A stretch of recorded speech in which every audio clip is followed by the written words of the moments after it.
Hello everyone, welcome to MCAT. मैं आप लोगों का टीचर या मेंटोर ऋषि। आज मैं आप लोगों के लिए सबसे पहले स्टार्ट कर रहा हूँ सॉलिड एज। सॉलिड एज को शुरुआत करने से पहले मैं कुछ चीज़ें आपको बताना ज़रूरी समझता हूँ। सबसे पहला सवाल ये होता है कि क्रियो अच्छा है या सॉलिड एज अच्छा नहीं है, या फिर सॉलिड एज अच्छा है सॉलिड वर्क्स अच्छा नहीं है। आप ये चीज़ दिमाग में रखिए कि we can not compare these software.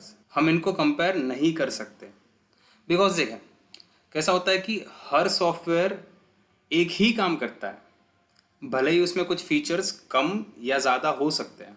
First of all ये दिमाग में रखे कि हर सॉफ्टवेयर अलग है और हर सॉफ्टवेयर की अलग फ़ायदे हैं, ठीक है। मैं आपको ये भी बताना चाहता हूँ कि solid edge have a big scope in a future. अगर आप सॉलिड एज सीख लेते हैं तो आप ऑनलाइन जाके, वैसे फ्रीलांसिंग के लिए बहुत सारी वेबसाइट्स अवेलेबल है, मैं आपको लिंक डिस्क्रिप्शन में दे दूंगा, ठीक है, लेकिन डेफिनेटली आपको पहले सीखना पड़ेगा। आइए शुरू करते हैं। तो ये है आपका सॉलिड एज का इंटरफेस। अगर आप देखें तो बहुत सिंपल एंड डिसेंट है। यह आपको लेफ्ट ऑफ कॉर्नर पे सॉलिड एज का आइकन दिख रहा होगा। जैसे ही हम इस पर क्लिक करते हैं तो आपके पास यहाँ पे बहुत सारे ऑप्शंस अवेलेबल हो जाते हैं। अगर आपको कोई न्यू प्रोजेक्ट स्टार्ट करना हो तो हम सिंपली यहाँ पे न्यू पे क्लिक करके अपने प्रोजेक्ट की रिक्वायरमेंट के हिसाब से हम यहाँ प्रोजेक्ट सेलेक्ट कर सकते हैं, स्टार्ट कर सकते हैं। जैसे कि यहाँ हो गया part, sheet metal, isometric assembly, metric draft. these are the options you have when you start a new project. अगर आपको कोई फाइल ओपन करनी है, एग्जिस्टिंग फाइल हो आपने कोई बनाई हुई, आपको अगर वो ओपन करनी है तो आप सिंपली ओपन पे क्लिक करके आप यहाँ से ओपन कर सकते हो, या फिर एक शॉर्टकट की है कंट्रोल ओ, वो अगर आप प्रेस करते हो तो आप आपकी फाइल ओपन कर सकते हो। आपके पास दूसरा भी ऑप्शन है, आप सिंपली यहाँ पे क्लिक करके न्यू फाइल सेलेक्ट कर सकते हो, ठीक है। जैसे हम न्यू पे क्लिक करते हैं आपके पास यहाँ 5 ऑप्शंस अवेलेबल हो जाते हैं।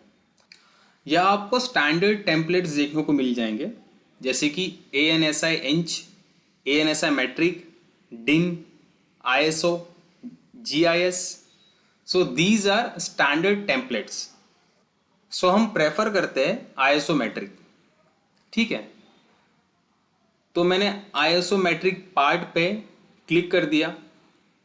अगर मुझे पार्ट फाइल बनानी है या कोई पार्ट का प्रोजेक्ट है तो मैंने पार्ट पे क्लिक कर दिया एंड सिंपली ओके पे क्लिक कर दिया,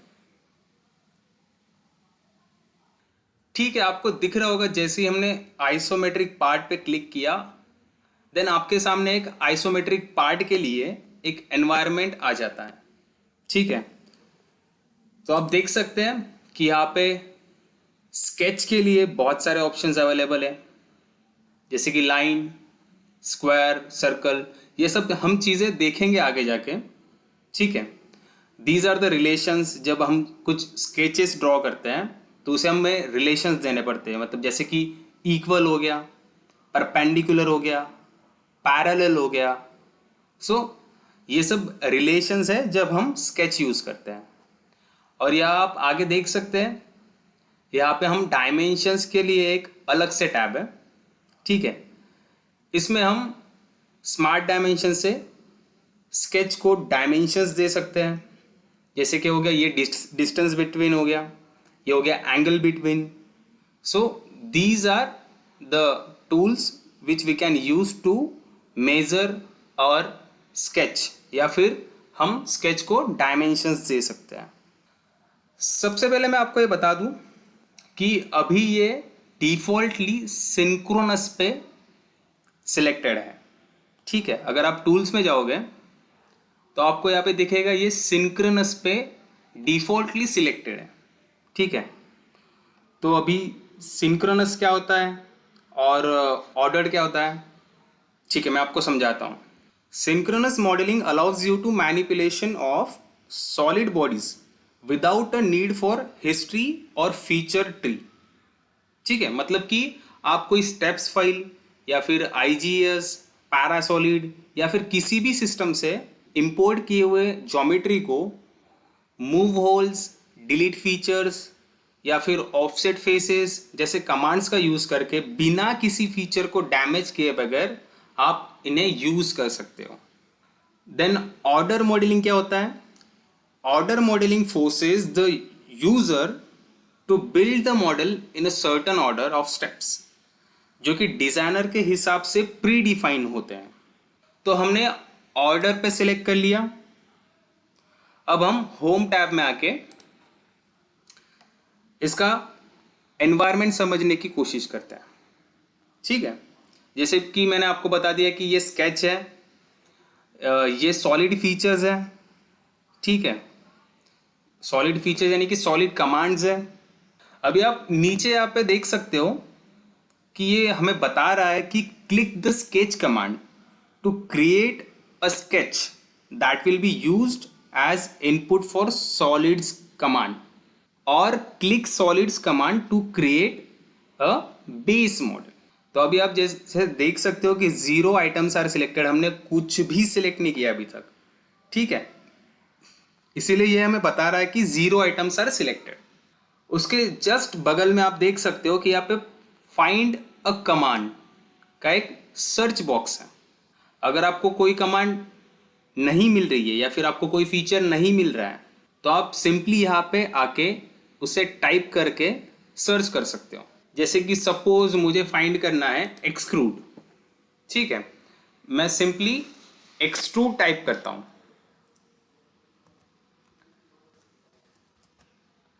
एंड एंटर प्रेस कर देता हूं।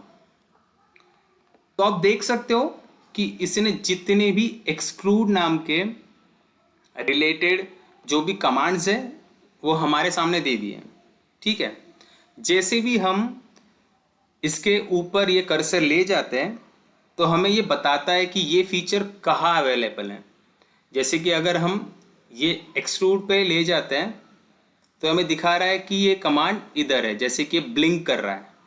अभी नेक्स्ट वाले पे अगर ले जाते हो ये एक्सट्रूड, तो ये एक्सट्रूड यहाँ पे ब्लिंक हो रहा है। ठीक है, तो आप इजीली कमांड फाइंडर से आप अपनी कमांड फाइंड कर सकते हो। ठीक है, आप जैसे ही उसे कमांड को ब्लिंक होते हुए दिखे तो आप उस पर क्लिक करके अपनी कमांड यूज कर सकते हो। नेक्स्ट अगर आप यहाँ पे देखते हो तो यहाँ पे आपको दिख रहा है कि एक मॉडल ट्री यहाँ पे वो बनी हुई है। हालांकि यहाँ पे कोई फीचर अभी तक ऐड नहीं हुआ है क्योंकि हमने कोई फीचर यूज ही नहीं किया अभी तक, बट ये इनिशियली आपको बेस, ठीक है, material and base reference planes ये आपको दिखाता है। ठीक है, और आगे आप जैसे ही कोई फीचर यूज करते हो तो ये जो ऑर्डर्ड लिखा हुआ है इसके नीचे वो फीचर्स एक एक करके ऐड होते जाएंगे, वो भी ऑर्डर्ड में। जब हम कोई भी पार्ट मॉडलिंग कर रहे होते हैं तो हमको zoom in, zoom out, fit to the screen ये सब चीज़ें यूज़ करने के लिए यहाँ हमें ये कमांड्स दी गई है। जैसे कि ये कमांड है जूम आउट के लिए, ये कमांड है जूम इन के लिए, ये है फिट टू द स्क्रीन, ये है मूव द मॉडल। ठीक है, और अगर हम सिंपली ये एरो को लेफ्ट या राइट शिफ्ट करके मॉडल को जूम इन या जूम आउट कर सकते हैं। ठीक है, यहाँ पे अगर आप देख सकते हो तो यहाँ पे मॉडल का ओरिएंटेशन क्या है वो हमें ये एक छोटा सा ब्लॉक हमें बताता है।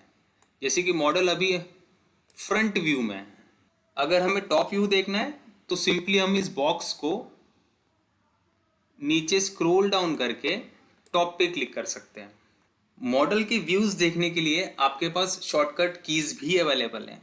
जैसे कि आप अगर कंट्रोल F दबाते हैं तो आपको यहाँ पे फ्रंट व्यू दिखाई देगा। अगर आप कंट्रोल T दबाते हैं तो ऑटोमेटिकली यहाँ पे टॉप व्यू आ जाएगा। Control R is for right hand side view, control L is for left hand side view, control K is for rear view. ठीक है, तो आप सिंपली कंट्रोल एंड वो व्यू का फोर्थ लेटर अगर आप प्रेस करते हो, सिवाय रेयर व्यू के, रेयर व्यू में हम के यूज करते हैं, कंट्रोल के, बिकॉज कंट्रोल बी हम बॉटम व्यू के लिए यूज करते हैं। अगर हम कंट्रोल बी प्रेस करते हैं तो यहाँ पे आप देख सकते हो कि बॉटम व्यू हमारे सामने आ गया है।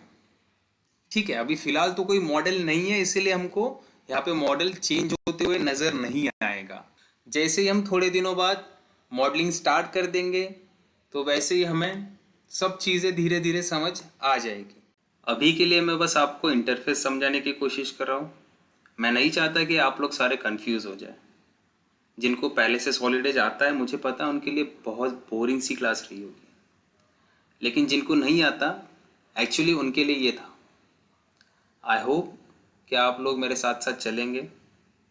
तो आज की क्लास में यही तक ख़त्म करता हूँ। दूसरी क्लास में हम लोग देखेंगे स्केच टूल। बहुत इंटरेस्टिंग सा टूल है और बहुत काम भी आता है। मुझे पता है मैं बहुत धीरे धीरे चल रहा हूँ। मैं चाहता हूँ कि आप लोगों को मैं डिटेल में समझाऊँ। उम्मीद करता हूँ कि आप लोगों को इंटरेस्ट आ रहा होगा। जो लोग नए हैं उनके लिए बहुत ज़्यादा इन्फॉर्मेटिव रही होगी आज की क्लास। आप इतना देखें और इसे समझें, और कोई सवाल हो तो नीचे कमेंट्स में लिखें, मुझसे ज़रूर पूछें। मैं डेफिनेटली आप लोगों को जवाब ज़रूर दूंगा। और आप अगर चाह रहे हैं कि मेरी वीडियोस की अपडेट्स आपको मिलती रहे तो प्लीज़ सब्सक्राइब कीजिए मेरे चैनल को। आप लोगों को बहुत जल्द मैं बहुत सारी चीज़ें सिखाने वाला हूँ। Thank you.